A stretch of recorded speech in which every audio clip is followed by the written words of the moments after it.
చిన్న పిల్లల నుంచి పెద్దవాళ్ళ వరకు తీసుకోవాల్సిన రాగి లడ్డు అండి. ఇందులోకి ఐరన్ మరియు కాల్షియం పుష్కలంగా ఉంటుంది. అంతేకాదు పిల్లల హ్యూమినిటీ పవర్ పెరుగుతుంది. అలాగే మెటబాలిజం కూడా ఇంప్రూవ్ అవుతుంది. ఖచ్చితంగా పిల్లల లంచ్ బాక్స్లోకి యాడ్ చేయడం అస్సలు మర్చిపోకండి. దీంట్లోకి ఫస్ట్ పల్లీలను తీసుకొని వేయించుకొని పక్కన పెట్టుకొని, అలాగే దీంట్లోని నువ్వులు కూడా వేయించుకొని పక్కన పెట్టుకోండి.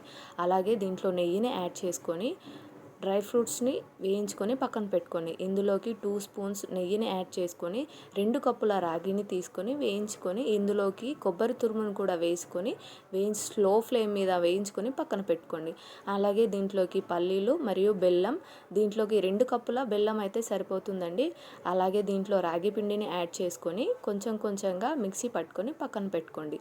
అండ్ దీంట్లోకి డ్రై ఫ్రూట్స్ని, అలాగే నువ్వులు మరియు కొన్ని పల్లీలు యాడ్ చేసుకొని, దీంట్లోకి వేడి చేసుకున్న నెయ్యిని 2 స్పూన్స్ నెయ్యిని యాడ్ చేసుకొని అంతా కలిసేలా కలుపుకొని లడ్లు చేసుకోవడమే. అంతే, ఎంతో టేస్టీ ఎన్నో హెల్త్ బెనిఫిట్స్ ఉన్న రాగి లడ్డు రెడీ. అండ్ తప్పకుండా ట్రై చేయండి. Thank you for watching.